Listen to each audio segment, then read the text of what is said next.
মমতা বন্দ্যোপাধ্যায় ঠিক সেই জায়গা থেকে আজ আমার প্রশ্ন, যে কাজটা ওনাদের কথা করার, সে কাজটা ওনারা করছেন না, সেটা দেখিয়ে দেওয়া হচ্ছে, তাতে ওনাদের রাগ। ऐसे कैसे चलेगा?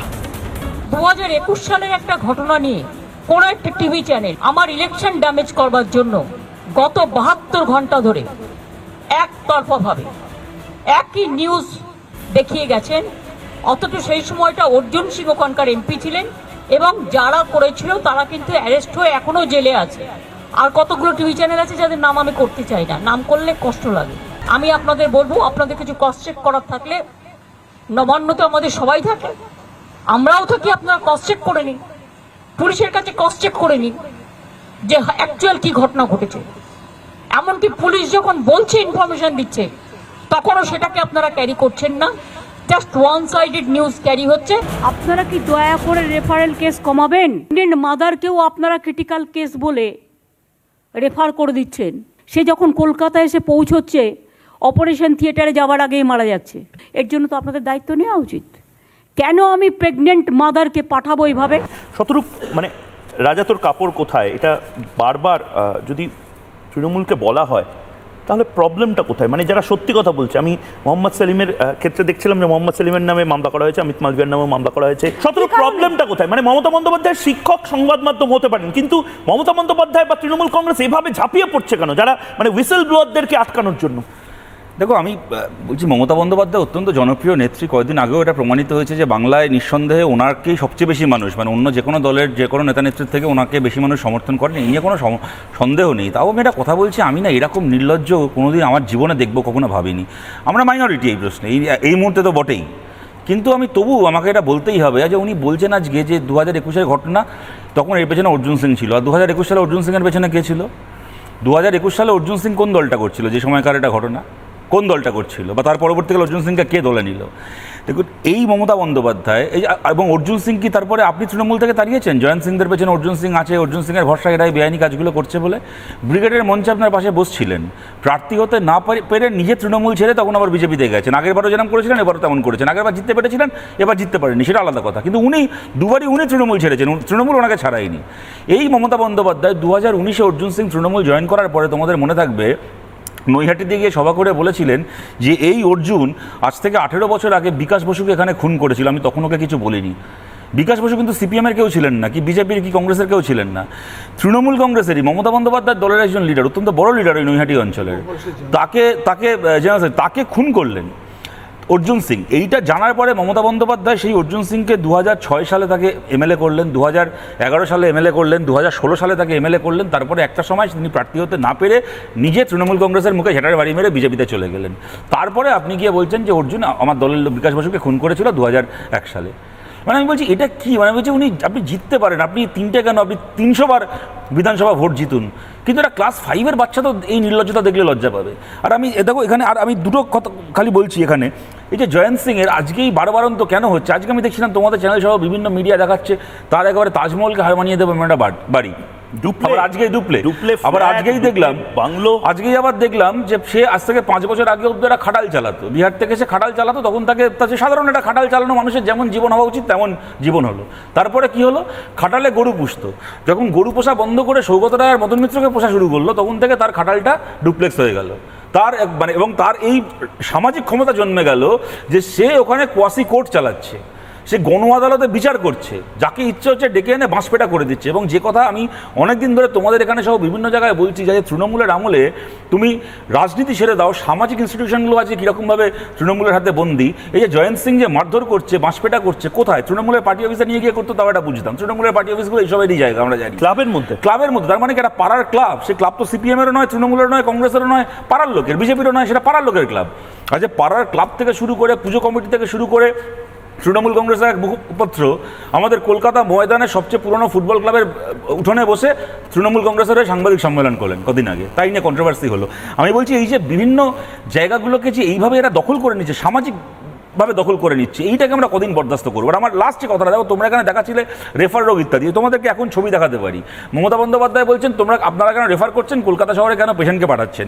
আমি তোমাদেরকে এখন ছবি দেখাতে পারি কালনা সুপার স্পেশালিটি হাসপাতাল। মমতা বন্দ্যোপাধ্যায়ের সেখানে মানে সারি সারি সারি সারি ছবি ঝুলছে মমতা বন্দ্যোপাধ্যায় সরকার থেকে নাকি দারুণ সুপার স্পেশালিটি হাসপাতাল করেছেন।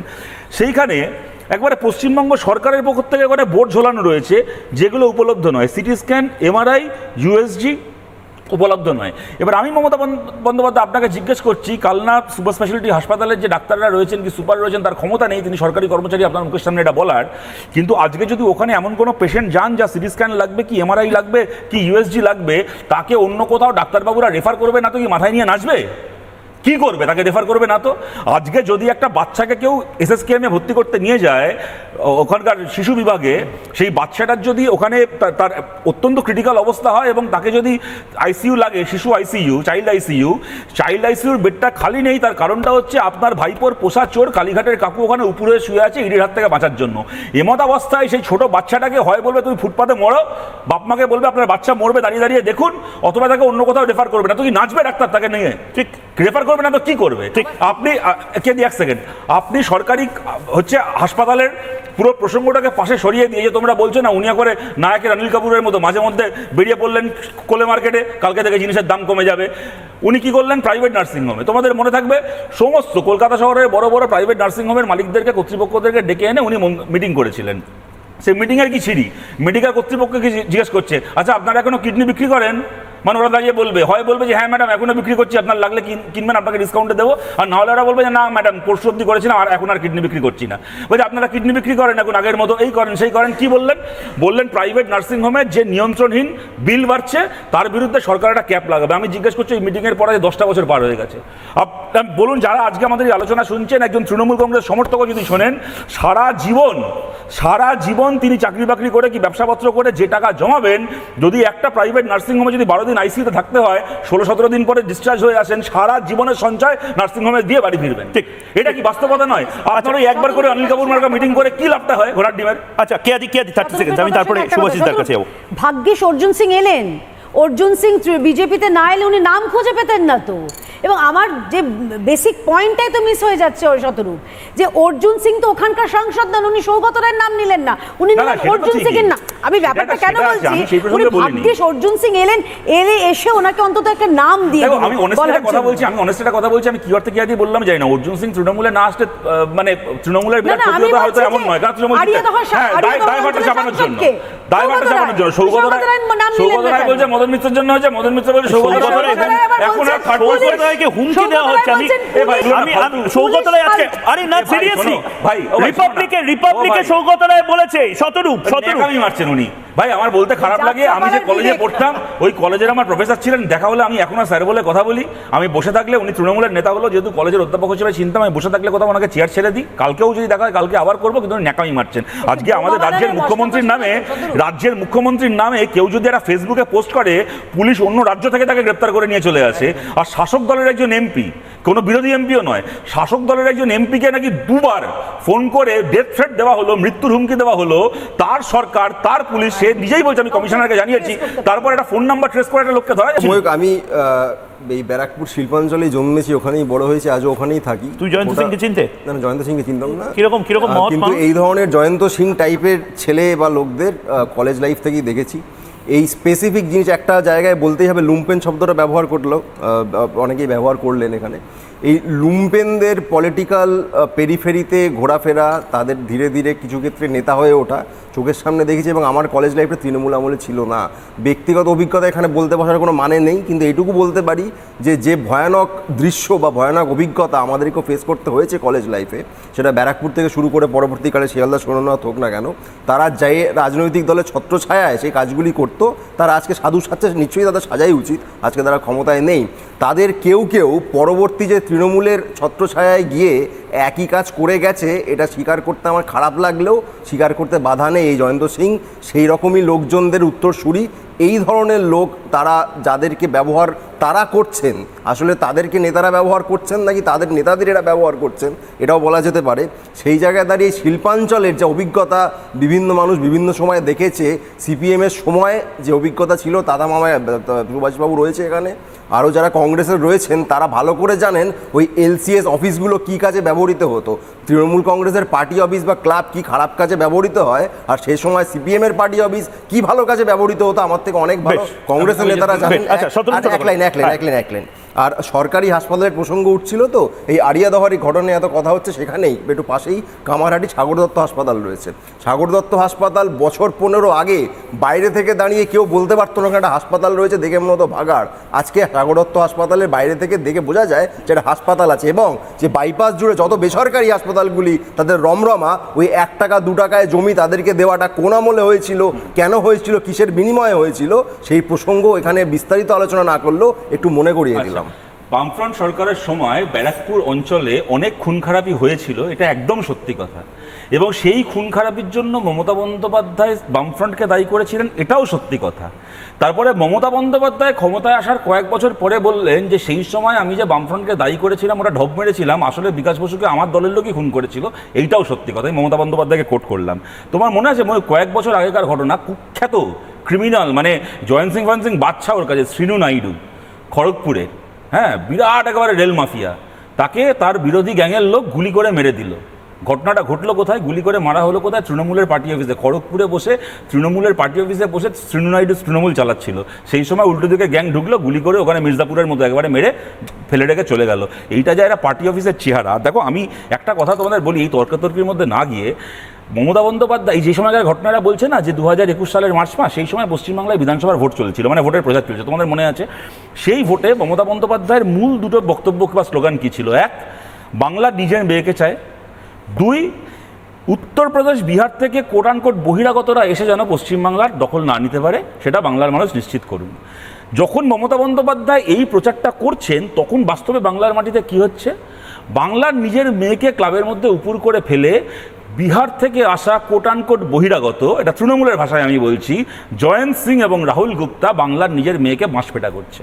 এইটা হচ্ছে পোস্টারের স্লোগান আর তার বাস্তব ইমপ্লিমেন্টেশন। মমতা বন্দ্যোপাধ্যায় আজকে যে কথাটা বলছেন ক্রস চেক করা নিয়ে, মমতা বন্দ্যোপাধ্যায় হয়তো মানে একেবারে সাংবাদিকতার পুরো বেসিকটা তার দলকেও শিখিয়েছেন, তিনিও হয়তো আমাদের থেকে ভালো জানেন, কিন্তু ক্রস চেক কে কখন করবে, কতটা টাইম দেবে, কতটা এয়ার টাইম দেবে, এডিটোরিয়াল পলিসি কি হবে, এটা কি নবান্ন থেকে ঠিক করা হবে? একবার শুনি মমতা বন্দ্যোপাধ্যায় আজকে কি বললেন, এটা বলা যায় নাকি? দেখি একবার শুনি, তারপর প্রত্যেকের রিয়াকশন নেব।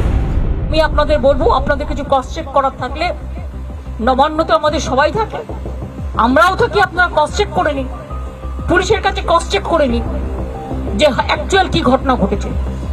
এমনকি পুলিশ যখন বলছে, ইনফরমেশন দিচ্ছে, তখনও সেটাকে আপনারা ক্যারি করছেন না, just one sided news carry হচ্ছে। অনির্বাণ, ওয়ান সাইডেড ভিউজ হচ্ছে কোথায়? পুলিশের বক্তব্য শোনাচ্ছি, আলাপন বন্দ্যোপাধ্যায়ের বক্তব্য শোনাচ্ছি, আইজির বক্তব্য শোনাচ্ছি, মাননীয় মুখ্যমন্ত্রীর বক্তব্য শোনাচ্ছি। এবার সবাইকে তোমরা যদি নিজেদের সাইডে ভাবো তাহলে তো মুশকিল। তোমারই গায়ে কেন লাগলো সেটাও তো আমার গায়ে লাগেনি, আমার হাসি পাচ্ছে। নবান্ন থেকে ক্রস চেক করতে হবে এমন করে মানে কে বলেছে? নবান্ন থেকেও আমরা ক্রস চেক করি, নাগপুর থেকেই নবান্ন থেকেই ক্রস চেক করি, কিন্তু নবান্ন থেকেই শুধুমাত্র ক্রস চেক করার এই দায়টা আমাদের নেই। না, নবান্ন থেকেই নয়, বলছি আমি বলতে চাই, থেকেই করবে। আচ্ছা, এক এক করে আমি শেষ করিনি। পয়েন্টটা হচ্ছে এই লুম্পেনদের মাথায় চড়লে পলিটিক্যাল পার্টি যারা ক্ষমতায় আছে, এই ছবিগুলো তোমাদের ক্রস চেক করার জন্য বারবার নবান্ন গিয়ে বলতে হবে, স্যার ম্যাডাম একবার একটু দেখে দিন না প্লিজ, এখানে কাউকে মারা হচ্ছে, স্যার ম্যাডাম। আমি সবাইকে টাইম দিই, এক এক করে আমি তারপরে কি হতে পারে আমি তারপরে আর কিছু বলবো না। উদাহরণ ছিল সিপিএম এর উদাহরণ ছিল। আমার মনে হয় এক এক করে অনির্বাণ হয়ে গেছে কেয়াদি শতরূপ, বাকি লাগবে না। আচ্ছা, শতরূপ বলেন, সিপিএম ক্ষমতায় নেই এখনো, যদি সিপিএম কে গালাগাল দিয়েই মনে হয় যে আজকের এগুলোকে জাস্টিফাই করা যায়, ভালো কথা। কিন্তু আমি বলছি, দেখো ব্যাপার কি, এখানে আমি অন্য প্রসঙ্গে ডেফিনেটলি আমরা এটা বিশ্বাস করি যে সত্যি মিডিয়া, আমি পরিষ্কার এখানে বলছি, ভারতের একটা সংবাদ মাধ্যমের বড় অংশ বিজেপির হয়ে লোকসভা ভোটের আগে একবারে ঢাকঢোল পিটিয়েছে এবং প্রচার করেছে, এই নিয়ে কোনো সন্দেহ নেই। মমতা বন্দ্যোপাধ্যায় যে কথাটা বলেছেন ফান্ডামেন্টালি সত্যি। যে কোনো খবর পরিবেশন করার আগে ক্রস চেক করা উচিত, যে কোনো সংবাদ মাধ্যমেরই দায়িত্বশীলভাবে সেটা করা উচিত। এবার কে করবে না করবে আমি তো জ্ঞান দিতে পারি না, কিন্তু এটা ফান্ডামেন্টাল ট্রুথ। কিন্তু আমি বুঝতে পারছি না এই ক্ষেত্রে এই প্রশ্নটা আসছে কোত্থেকে। না মমতা বন্দ্যোপাধ্যায় নিজে, না পুলিশ, না আলাপন বন্দ্যোপাধ্যায়, না তৃণমূলের কোনো মুখপাত্র ঋজু দত্ত বা এরা, না ওখানকার কোনো স্থানীয় মানুষ মদন মিত্র, সৌগত রায়, কেউ তো বলেনি যে ভিডিওটা ফেক, ভিডিওটা ডক্টর, ওখানে যাকে দেখা যাচ্ছে সে জয়ন্ত সিং নয়, সেটা অন্য কেউ। প্রত্যেকে তো বলছে হ্যাঁ এটা সত্যি, জয়ন্ত সিং আমাদের দলের নেতাদের সঙ্গে ঘুরে এই ঘটনাটা ওখানে ঘটেছে। ওর একটাই বক্তব্য, 2021 সালের মার্চ মাসে আমরা মেরেছি, তুমি এখন কেন বলছো? মানে মারবো কখন? এই যে এটা নারদার সময় বলেছিল যে টাকা খেয়েছি ফটোটাকে কেন ভিডিও প্রকাশ করছো, মানে ওরা মারবে, ওরা টাকা খাবে, তারপরে সেই ভিডিও কখন প্রকাশ করা হবে সেটা ওরাই ঠিক করে দেবে। বেশ, সংবাদ মাধ্যম শাসকের একদম সুভাষিস দা। রোশানলে পড়েছে, আমরা চোখের সামনে দেখেছি। রোশানলে পড়লেও আমাদের আমরা কিছু যায় না, বলছি, সেটা আমরা বুঝে নেব। যদি বলে আমাদের নেই, ভুল হয় আমরা ক্ষমা চাইবো, এত বড় যদি ভুল না হয় আমরা আইনি পথে যাব। সন্তু পানকে গ্রেফতার আমি করা বলি হয়েছিল যে- তখন এরা কোথায় আমি ছিলেন? বলে নেই। একদম, একদম, এই সুভাষিস দা রাজ্য বলুন। থেকে একজন সাংবাদিক দায়িত্বরত কর্তব্যরত সাংবাদিককে গ্রেফতার করা হয়েছিল সংবাদ তখন কোথায় ছিল? বেশ। কে প্রতিবাদ জানিয়েছিল? সুভাষিস দা। কাপ্পানকে গ্রেফতার করার শাসকের সময় আপনি যেখানে ছিলেন, ওরা সেখানেই ছিল। সিদ্দিক কাপ্পানকে আমরা দেখেছি এবং আমরা প্রতিবাদ জানিয়েছি। স্মৃতি ইরানিকে আমরা স্মৃতি প্রতিবাদ ইরানিকে জানিয়েছি। চিনির দাম কোথায় বাড়া ছিল নিয়ে প্রশ্ন কংগ্রেস? করার জন্য তখন লুকিয়েছিল। স্মৃতি ইরানি তাকে মালিককে বলে তার চাকরি খেয়ে নিয়েছে। সংবাদ মাধ্যমের উপর চাপ সৃষ্টি করা মমতা ব্যানার্জি করছে, ভারতবর্ষের শাসকরাও আরে, করছে। সুতরাং এর নতুন কিছু না, কিন্তু এর মধ্যে থেকে তোমাকে নিরপেক্ষ সংবাদ হয়ে মাধ্যমকেই বন্ধ করে দিয়েছিল। পরিবেশন সেই করতে কংগ্রেসের হবে, কোনো কথা বলার বিশ্বাসযোগ্য অধিকার নেই। হতে হবে। আজকে যাদের 1975 কথা তুমি যারা বলো, সংবাদ বিভিন্ন মাধ্যমকে করে উড়িয়ে দিয়েছিল, ভারতবর্ষের সেই তারা সংবাদ আবার বড় বড় মাধ্যম লেকচার সবচেয়ে মারছে। বেশি যারা গণতন্ত্র গ্রহণযোগ্য বিশ্বাস কাছে। করে না, তোমার এদেরকে অভিযোগ ডাকেন হবে। কেন? কারণ তৃতীয়বার তুমি ফেল চিল্লিয়ে কংগ্রেস, প্রমাণ করতে পারবে না এদেরকে তুমি ডাকেন কেন? নিরপেক্ষ। তৃতীয়বার ফেল বড়কার কাছে কংগ্রেস আমি অনুরোধ এসেছে করছি, আবার। তুমি হাজার চিল্লিয়েও তুমি প্রমাণ করতে পারবে না তুমি নিরপেক্ষ। যারা মিনমিন করছে তারা নিরপেক্ষতা কিছুটা বজায় রেখেছে বলে তাদের অনেক বেশি মানুষের কাছে গ্রহণযোগ্য। তোমাদের বিশ্বাসযোগ্য ভাবে যে তোমরা যা দেখাচ্ছ সেটা একদম প্রাণীদানযোগ্য, সুতরাং তোমাদের অনেক বেশি নিরপেক্ষ হওয়া উচিত। বেশ, মানুষকে ধন্যবাদ, শুধরানোর জন্য। ধন্যবাদ। আমি এই চ্যানেল ভার্সেস ওই চ্যানেল সবাই ঠিক আছে, আমাদের লড়াই মিডিয়ার বিরুদ্ধে নয়, আমরা অ্যাপিল করতে পারি, কিন্তু আমরা তার বেশি আমি ওই তর্কের মধ্যে পড়তে চাই না। আমি খালি দুটো কথা বলছি, আমি এখন নাম করে ভদ্রলোকের বলছি কারণ উনি আমাদের রাজ্যের অত্যন্ত সিনিয়র সাংবাদিক হওয়ার পাশাপাশি এই মুহূর্তে তিনি আর কোনো সংবাদ মাধ্যমের সাথে যুক্ত নন, নাহলে আমি নাম বলতাম না অবভিয়াসলি। সুমন চট্টোপাধ্যায় আমরা জানি দীর্ঘদিন আনন্দবাজারে সম্পাদনা করেছেন, তারপর আরও অনেকগুলো কাগজ করেছেন, চ্যানেলও করেছেন ইত্যাদি ইত্যাদি। আমি কদিন আগে দেখছিলাম উনি একটা ইন্টারভিউতে বলছেন যে আমি বামফ্রন্ট সরকারের আমলে 28 বছরের কাছাকাছি, মানে বামফ্রন্ট সরকারের 34 বছরের মধ্যে 28 বছরের কাছাকাছি আমি সাংবাদিকতা করেছি, জীবনে কোনোদিন রাইটার্স বিল্ডিংয়ের বারান্দায় পা রাখতে হয়নি সিঁড়িতে। আর মমতা বন্দ্যোপাধ্যায় মুখ্যমন্ত্রী হওয়ার পরে যে 7 বছর আমি একটা কাগজ চালিয়েছি, 7 বছরে 11 বার আমাকে কাগজের অফিসে মানে কাগজের পক্ষ থেকে নবান্নে যেতে হয়েছে যে কাগজে পশ্চিমবঙ্গ সরকারের বিরুদ্ধে কোনো খবর হয়েছে বলে মুহূর্তের মধ্যে সরকারি বিজ্ঞাপন বন্ধ হয়ে গেছে, আমি একটা সংস্থা চালাই, তার কর্মচারীদেরকে মাইনে দিতে হয়, হাত জোর করতে হয়েছে আমাকে বাধ্য হয়ে যে আমার বিজ্ঞাপনটাকে চালু করা হোক। আমি জাস্ট এটা কোট করলাম। দ্বিতীয় কথা আমি বলছি যে যেহেতু এখানে কথাটা হলো ভাই, কদিন আগে জামিন দেওয়ার সময় কিন্তু সুপ্রিম কোর্ট এটা বলে দিল যে প্রবীর পুরকায়স্থর গ্রেপ্তারিটাই বেআইনি ছিল।